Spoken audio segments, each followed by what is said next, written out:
Assalamualaikum warahmatullahi wabarakatuh.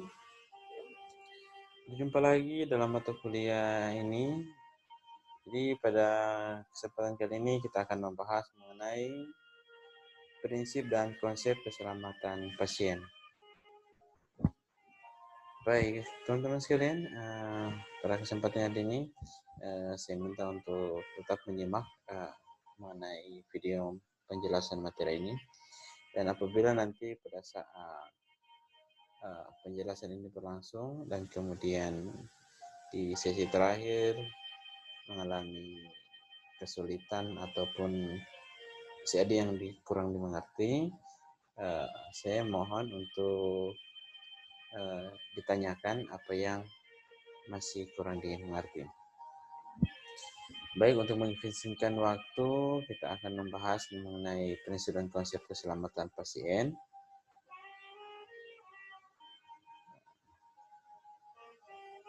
Jadi sebenarnya untuk keselamatan pasien ini sangat bermanfaat, terutama untuk tenaga kesehatan, di mana menjadi suatu keharusan sebagai tenaga kesehatan untuk menjaga keselamatan pasien. Nah, di sini ada beberapa pengertian mengenai keselamatan pasien. Yang pertama, menurut WHO atau Badan Kesehatan Dunia, keselamatan pasien adalah prinsip dasar dari perawatan kesehatan. Jadi sebagai tenaga kesehatan terkhusus untuk perawat, maka keselamatan pasien adalah menjadi dasar dari perawatan kesehatan. Nah, kemudian yang kedua menurut Vincent di tahun 2018, keselamatan pasien didefinisikan sebagai penginderaan, pencegahan dan perbaikan dari hasil tindakan yang buruk atau injuri yang berasal dari proses perawatan kesehatan. Jadi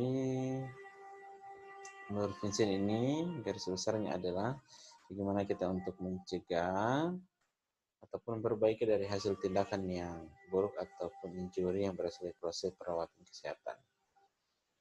Jadi jangan sampai terjadi kecelakaan ataupun hal-hal yang tidak diinginkan yang terjadi pada pasien.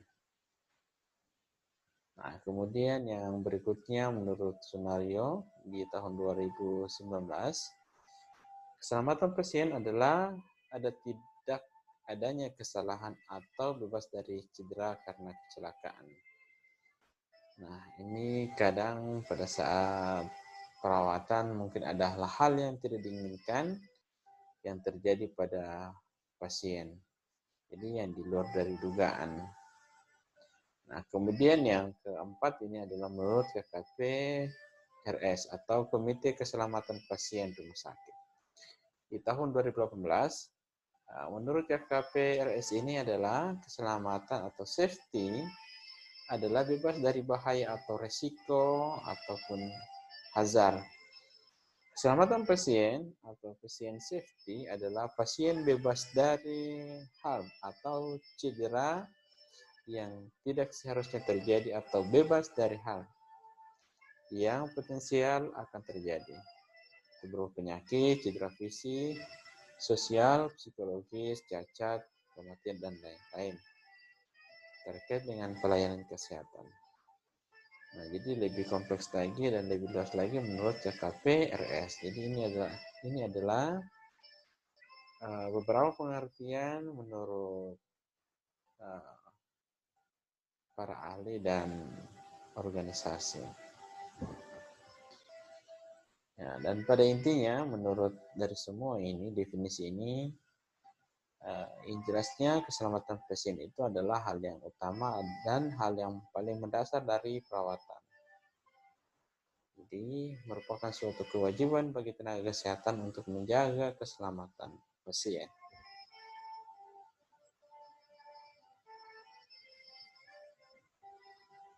Nah, yang berikutnya adalah tujuan keselamatan pasien. Nah, untuk masalah tujuan keselamatan pasien ini terdiri dari 4, ini menurut Departemen Kesehatan Republik Indonesia di tahun 2011.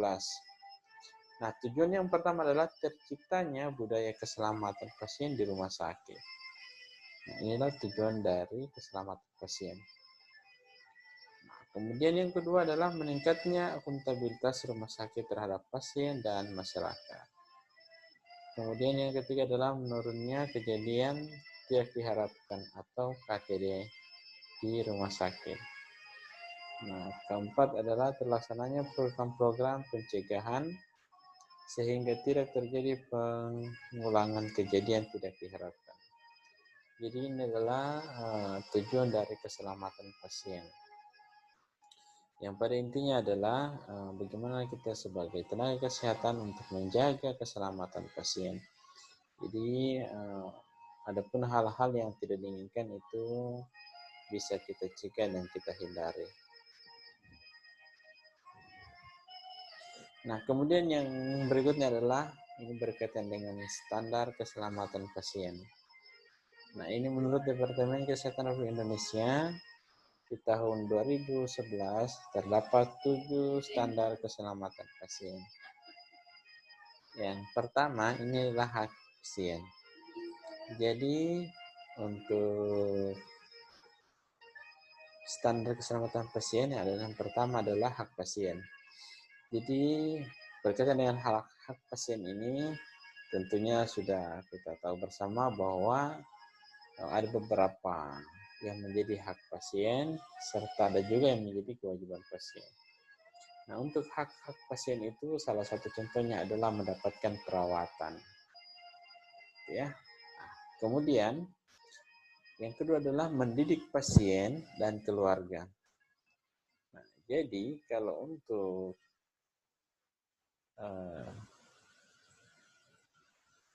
mendidik pasien dan keluarga, jadi ada hal-hal yang perlu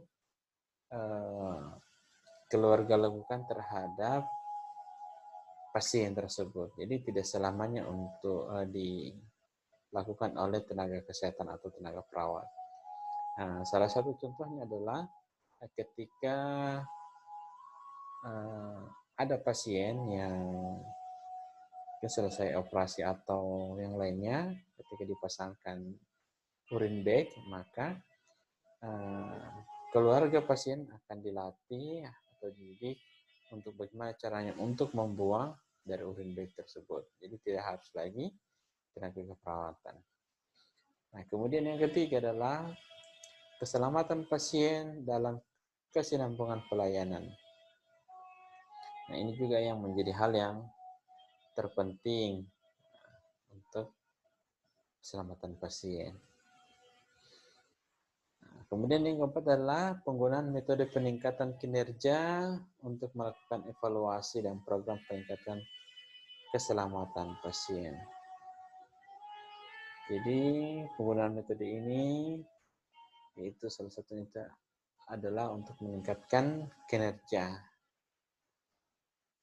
Nah, kemudian yang kelima, peran kepemimpinan dalam meningkatkan keselamatan pasien.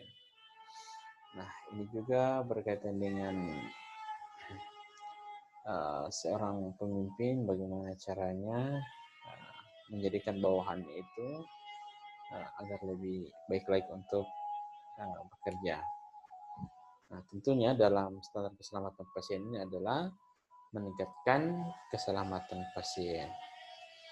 Nah, kemudian yang keenam adalah mendidik staf tentang keselamatan pasien. Nah, jadi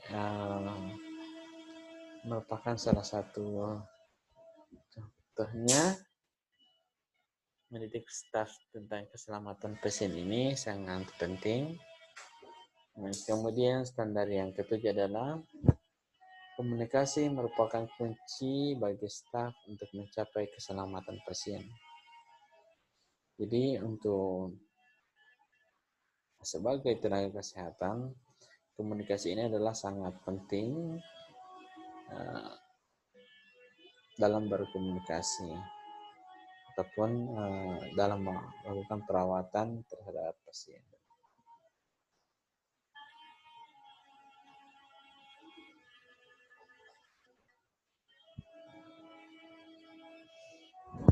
Nah, di sini menurut Taylor di tahun 1993 mengungkapkan bahwa keperawatan merupakan profesi yang berfokus kepada pelayanan dan bertujuan membantu pasien mencapai kesehatan yang optimal.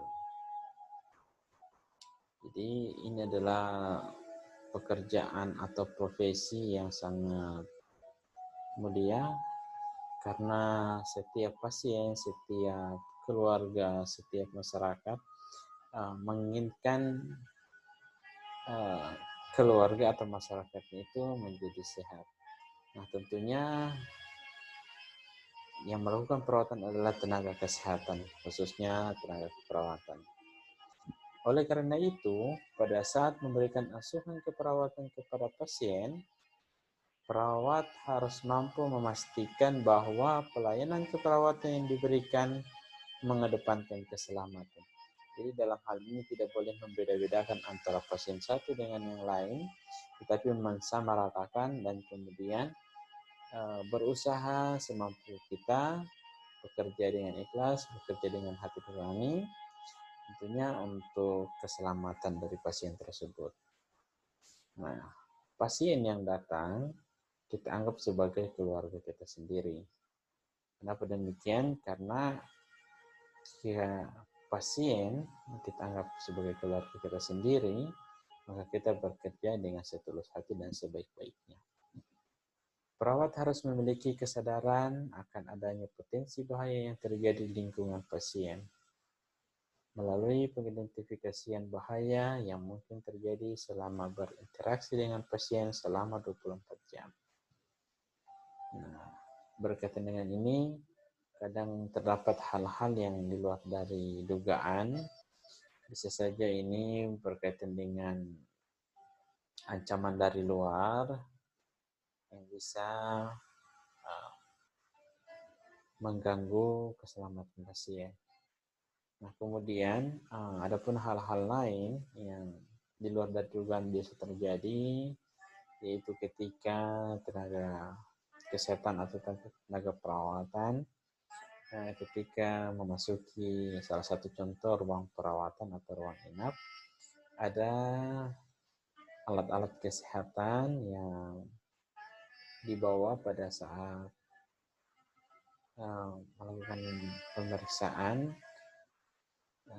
jatuh mengenai pasien ataupun yang lain, maka hal itu yang perlu dihindari.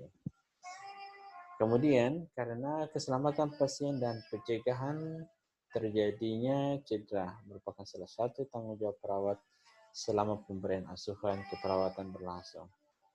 Nah, oleh karena itu, untuk tenaga kesehatan, khususnya perawat, bagaimana menjaga pasien-pasien tersebut. Jadi, salah satu kuncinya menjadi tenaga keperawatan yang handal, yaitu adalah menjadikan setiap pasien seperti keluarga kita sendiri dan melayani dengan setulus hati dan penuh tanggung jawab. Baik, itulah beberapa penjelasan mengenai prinsip dan konsep keselamatan pasien. Untuk teman-teman yang masih kurang memahami ataupun masih bingung dengan penjelasan tadi berkaitan dengan materi yang sudah kita simak tadi bersama, lainnya itu saya berharap untuk tetap aktif dan bertanya. Baik, demikianlah perkuliahan atau penjelasan pada materi kali ini. Lebih dan kurangnya mohon maaf. Assalamualaikum warahmatullahi wabarakatuh.